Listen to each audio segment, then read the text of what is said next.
Well, good morning and welcome to our Solutions for Success virtual seminar series. My name is Mark McGill. I'm the Director of Member Relations here at the Chamber. We're glad to have you along here for the latest Solutions for Success seminar series. So we decided here at the Chamber, we want to give you as many tools as you can to be successful, obviously. And so one of the things we thought is to provide these virtual seminar series with different topics. And today we have a great one. It's a Small Business IT Essentials with Andrew Tyler from Tech Tyler PC. So you're in for a real treat today. We cannot do things like the seminar series without amazing chamber partners. And I've been here just over a year, and one of the best partners that we have, and they're always on board for everything, are the great folks at SIM Financial Advisors. Evan Stark is here from SIM to just kind of say good morning, but they are the ones bringing us the Solutions for Success virtual seminar series every single month. And again, just great partners, great supporters of the Chamber. So Evan, good morning. And as always, thanks for all that you do, my friend. Appreciate it, Mark. Thanks to everybody in attendance, of course, and to Tech Tyler, Andrew here. Looking forward to hearing what you have to say. Always stuff that I could learn for sure in the tech space. So it's because it's constantly changing. So looking forward to it. We appreciate the ability to partner with the Chamber.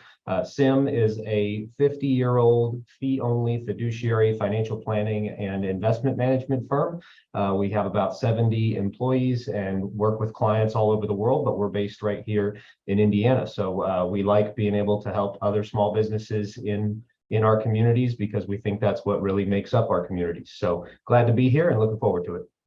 Thank you so much, Evan. And again, thank you for your support of the Chamber that are very involved in the golf outing. And I would be remiss if I didn't mention Evan's hair because it's always really, really good. So I just got to, and plus it embarrasses him, and I'm friends with Evan, and he takes his camera away whenever I mention his hair. So that's why I always do. So there'll be questions throughout. If you have a question, you can just put them in the chat or raise your hand virtually. We'll get to your questions throughout the presentation today. And so I'm just going to bring in Andrew Tyler right now. No, Andrew has a whole resume of what he's accomplished, but Andrew is a fairly new member of the Chamber, and just, man, does he know his stuff. We just did a podcast with Andrew a couple of weeks ago. It'll actually launch on Friday of this week.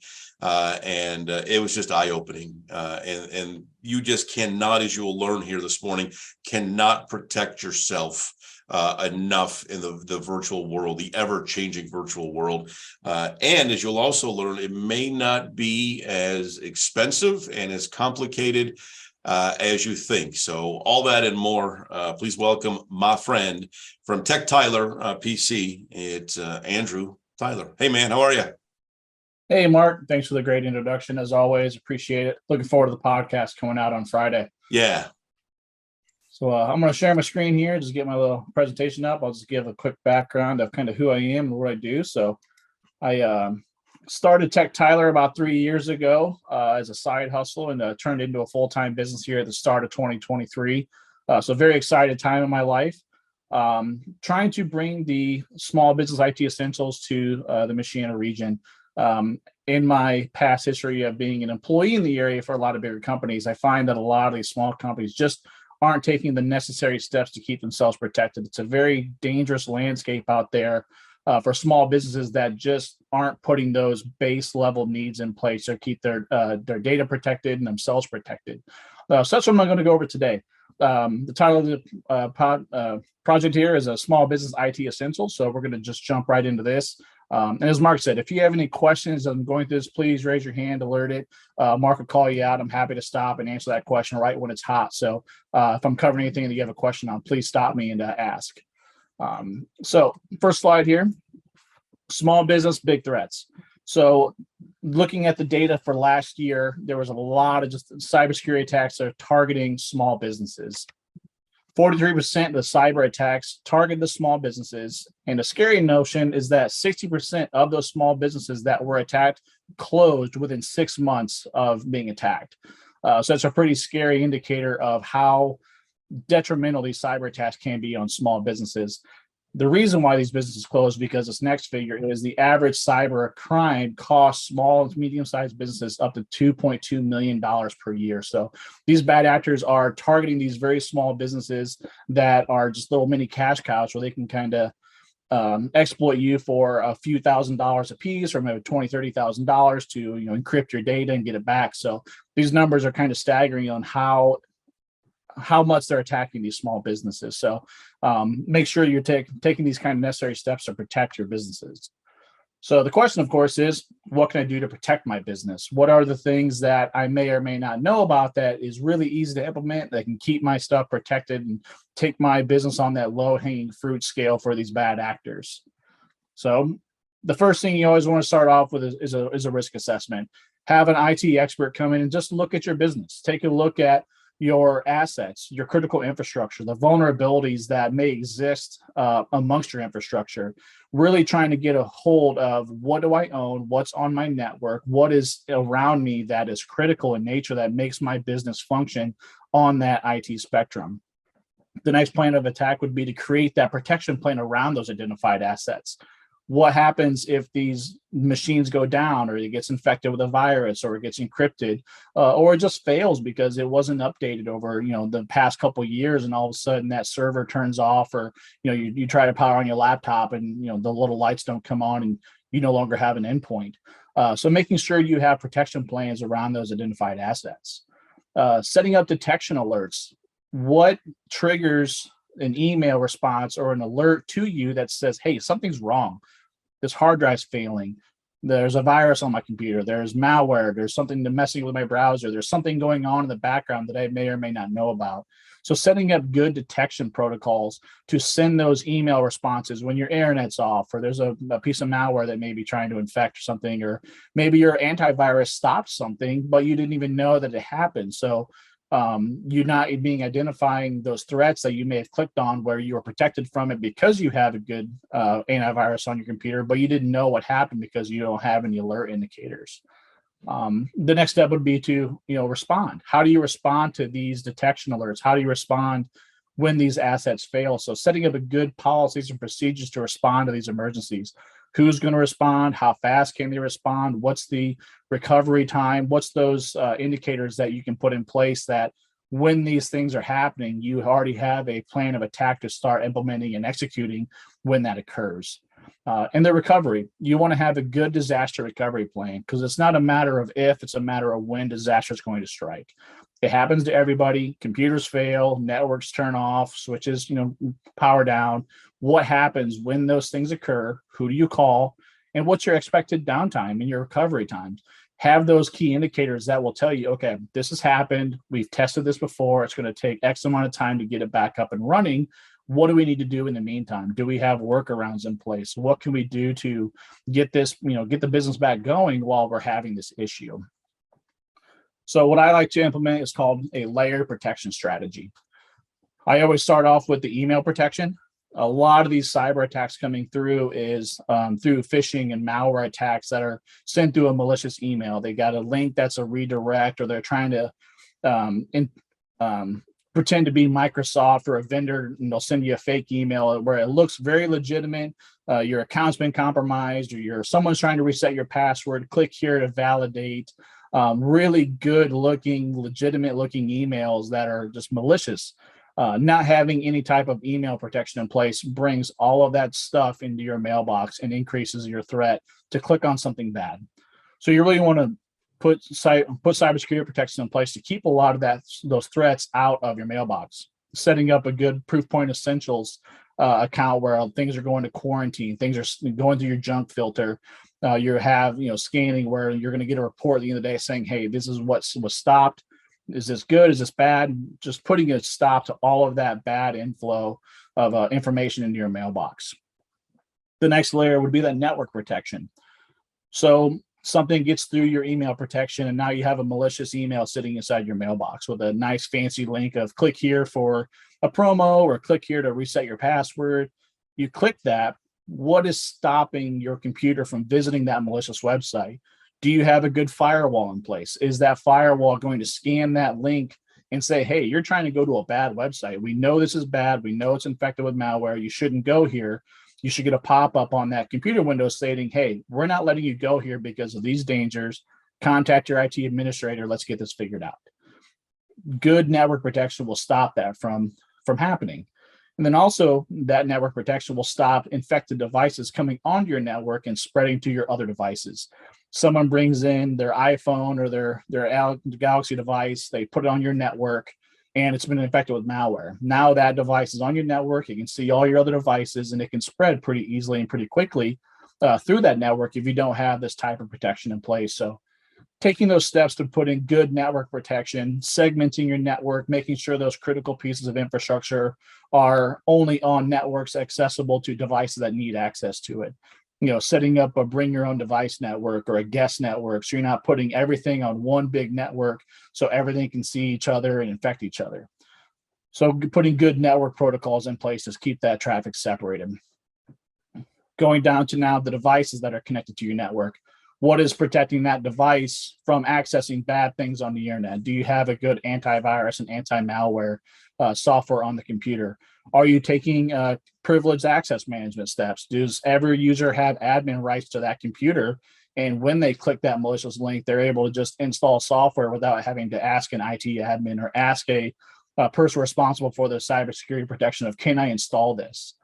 I've seen a lot of organizations that have this everyone has admin access approach, and there's a whole bunch of games installed or browser extensions and plugins and just bad software that's been installed because they tried to download Adobe Acrobat and they didn't realize that it was a third-party vendor that they downloaded from, and now they have a bunch of fake malware cleaner software on the computer. So you can just jump down that rabbit hole of installing a lot of bad things accidentally. A lot of these software companies that offer these freeware is packaged with a lot of other junk in there, so you're just not quite sure what you're installing when you go through those. And then just keeping that control. So if you do have a user negligence issue where they just didn't quite read through that email, they just click the link really quick, all of a sudden something's installing on the computer, they don't know what happened, a box popped up, it closed, and then you can go on about their day. You don't have that alert, you don't have the detection, you don't have that response. And then you have, a malware that could be spreading through your network without anybody knowing it until it's too late. The last step is account protection. A lot of these account breaches happen regularly through third-party sites. Do you have a good password policy in place? I see a lot of people using the same password for everything. So they'll use it on some random shopping site that gets breached.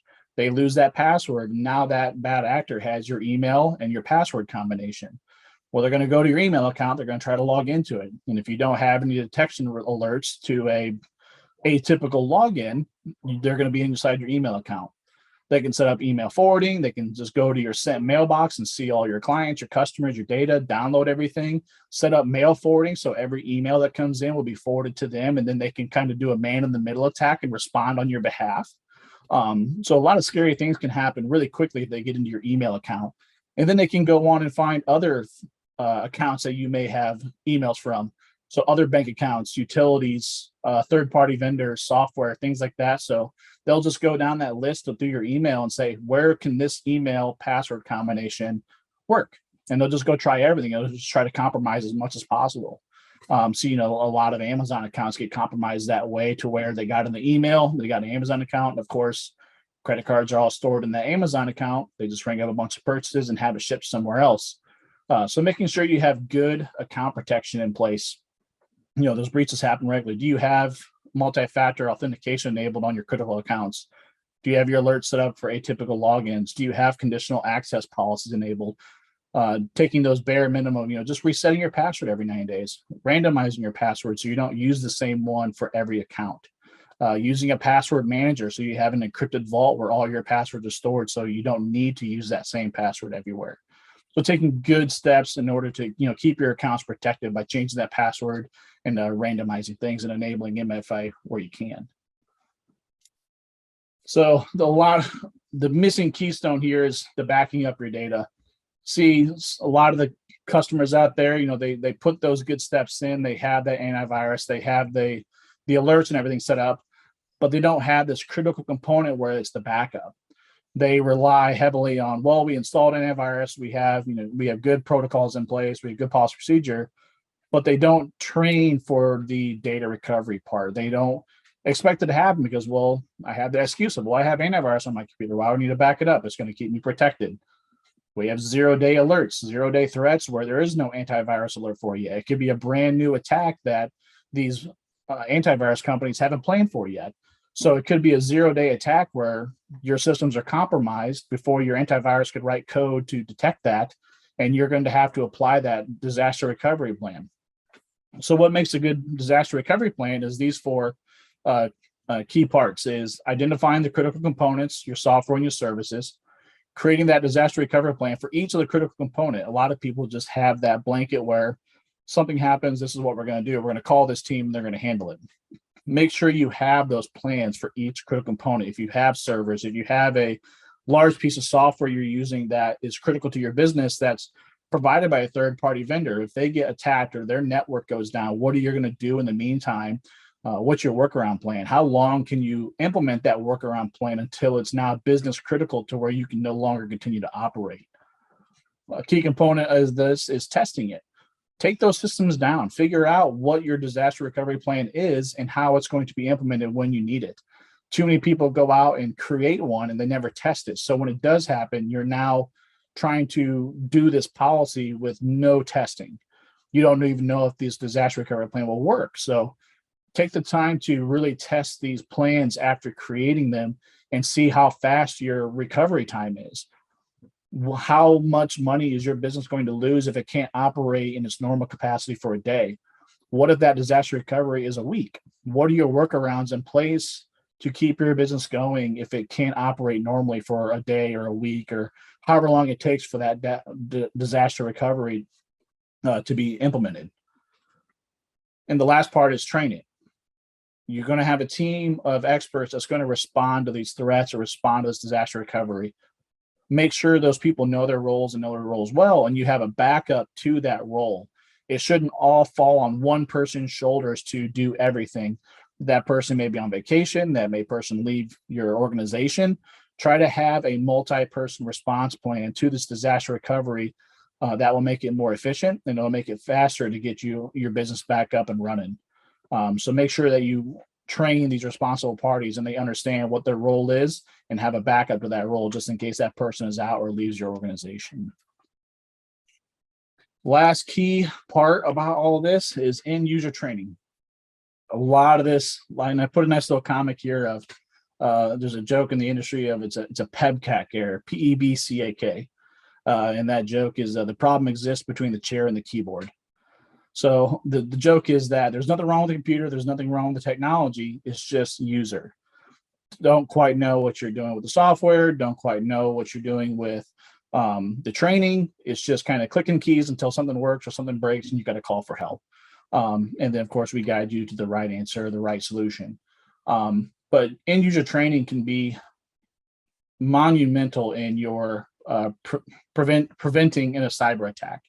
A lot of the cyber attacks I see starts with a malicious email that was clicked by a user and they didn't have their protections in place, and that user had no idea that email was malicious. Sometimes they receive training, sometimes they haven't, sometimes it's just more of I just didn't really pay attention. It was just clicking through my email and I clicked something. So, and now I have a virus. So the good rule here is a rule of 7. It takes an average person 7 lessons to dedicate something to memory. So good quality training doesn't have to be time consuming. It can be training emails. It can be 5-minute tech tips. It can be short videos. It can go a really long way. There's a ton of free resources on YouTube and other websites that can give you good cybersecurity training that they really can update your end users on keeping themselves protected.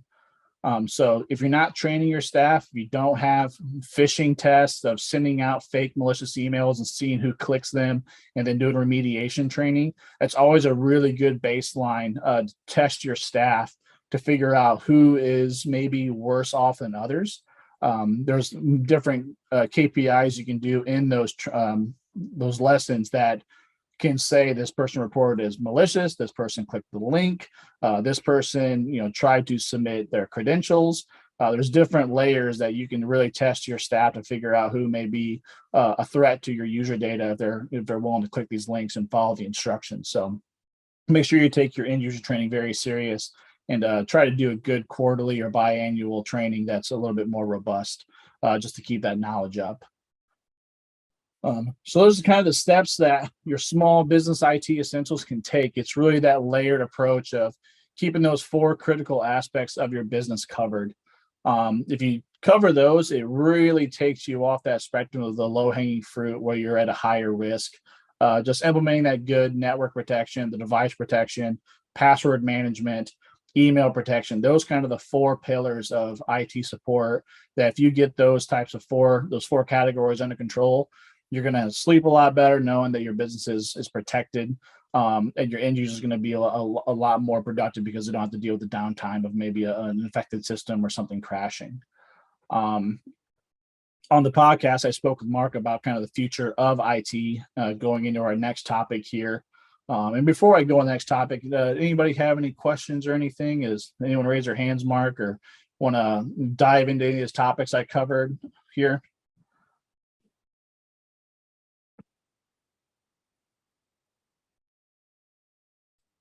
Yeah, no, I think we're good on questions right now. One of the things that we talked about on the podcast that, and maybe you'll get to, is that, we're not talking about really hard, complicated things here. I mean, you could protect yourself, especially initially, pretty easily, right? I mean, we're not talking about huge things. A lot of this is just small steps to make sure you're protected. Yep. And as Mark put it perfectly, it's very small costs on the licensing to put a good Proofpoint Essential scanner on the front of your email. Very low cost to put antivirus on your computer.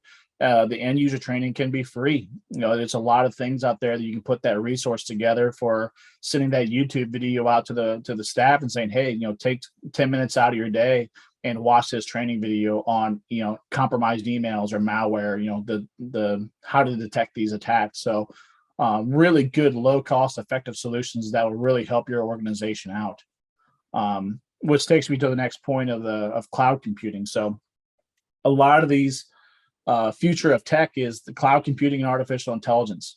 Cloud computing is a great aspect of the software that's coming out, where you're no longer needing those really expensive servers in your closets powering all of your software, and you have to host your own cloud, and all your computers have to be on Active Directory and connected. You're paying for that expensive server every 3 to 7 years, depending on what you buy. You're really passing all of those costs to that third-party vendor.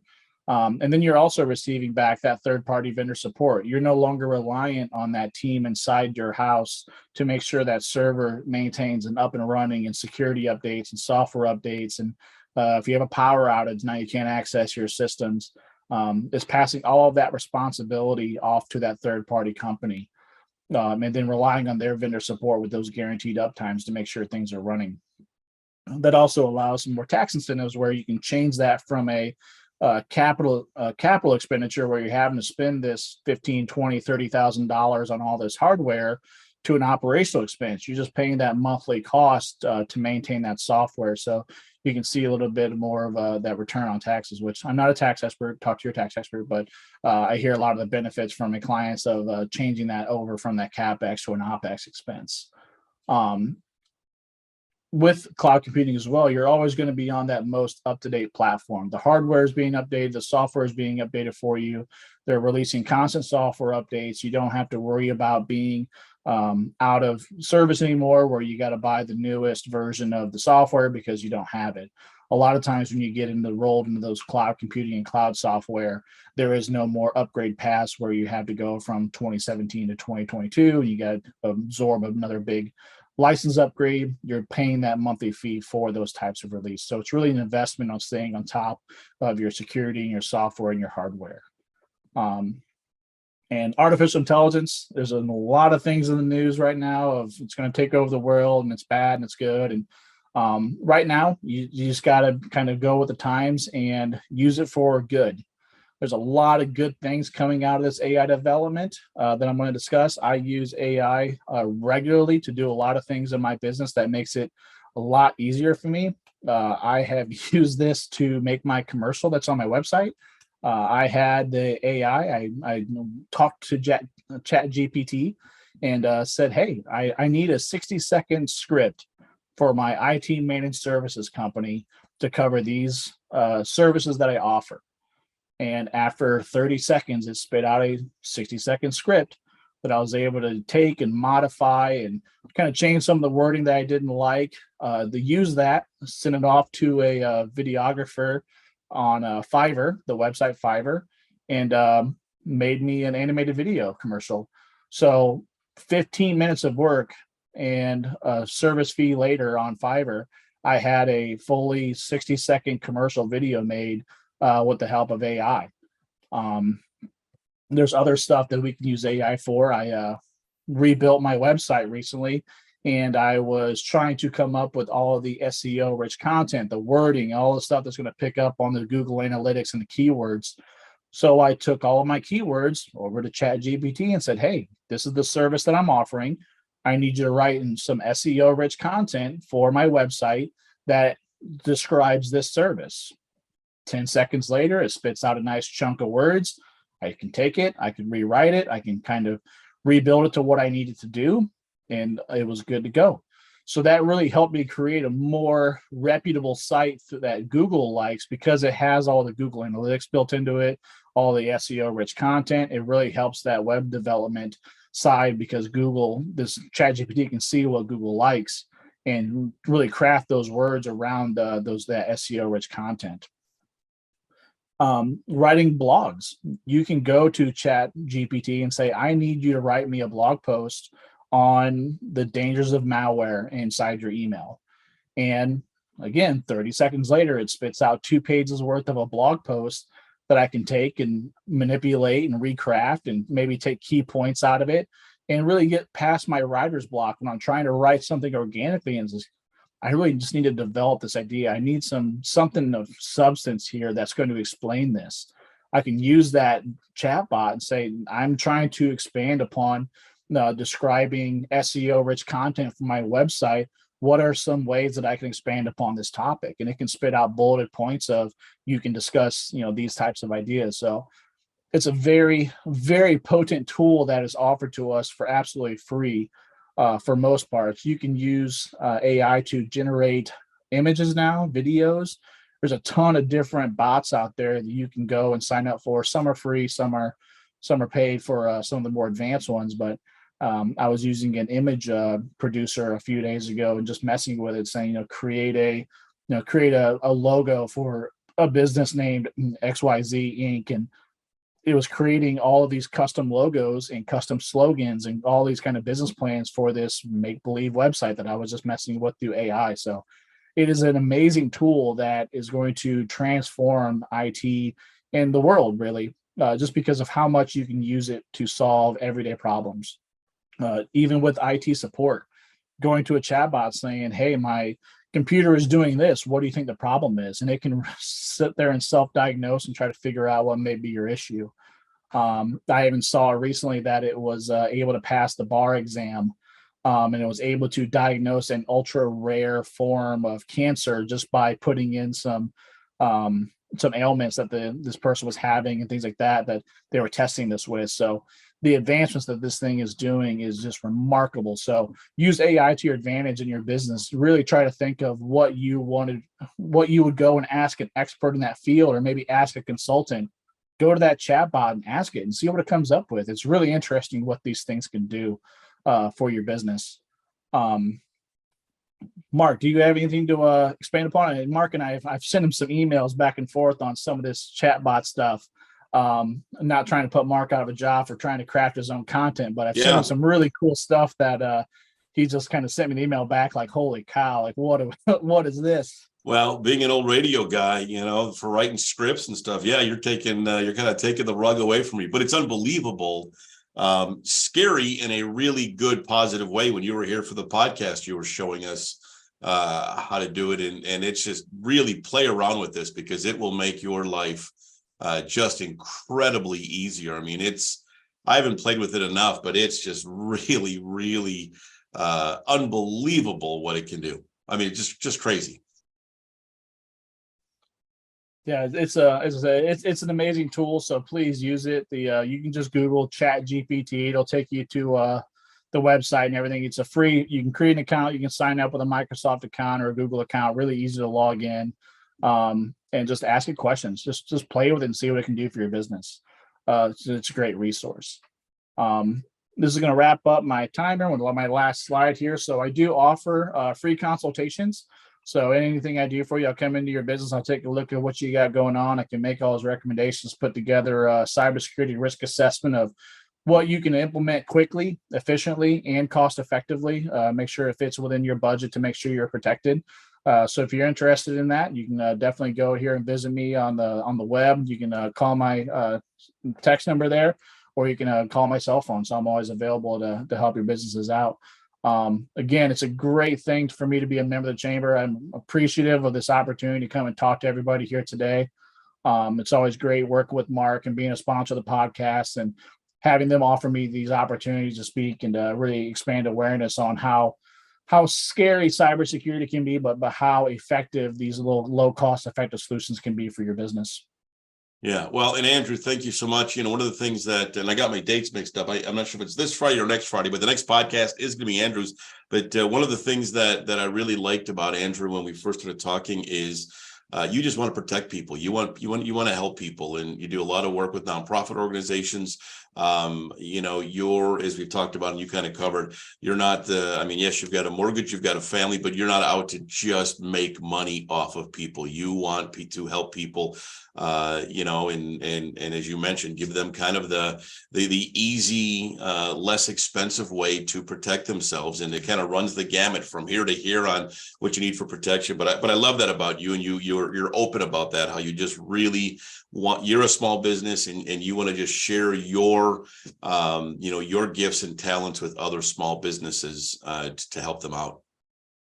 I think that's the most important thing of the South Bend market here is we have so many good people doing good business, especially in the IT realm. We have Analytics, which is just AAA rated, A+, huge company that's just doing great work.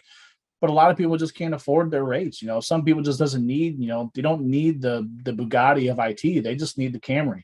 They just need these little small kind of IT fixes. They need the guy that they can call because the printer's broke. And they need a good consultant saying, hey, what can we do to make our business run a bit more efficiently?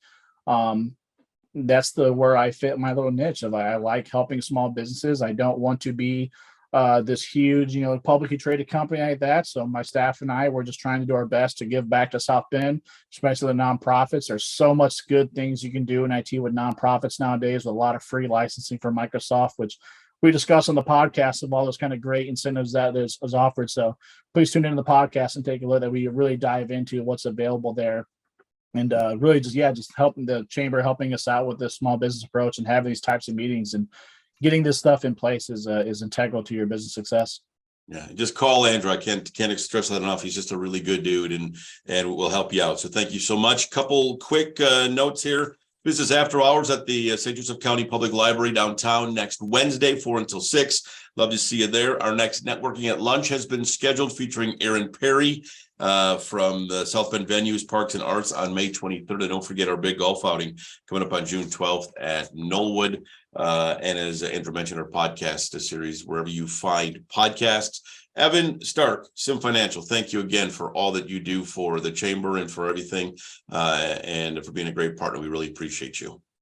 Happy to be here. Thanks, Mark. And Andrew, great job today. Thank you for all that you do. Again, you are all in on the chamber side of things, and we love working with you. So great stuff today. I cannot stress enough, any questions, whether you think it's silly or not, big or small, just give Andrew a call. Hey, that rhymes. But he just wants to help you out, and he will answer any questions.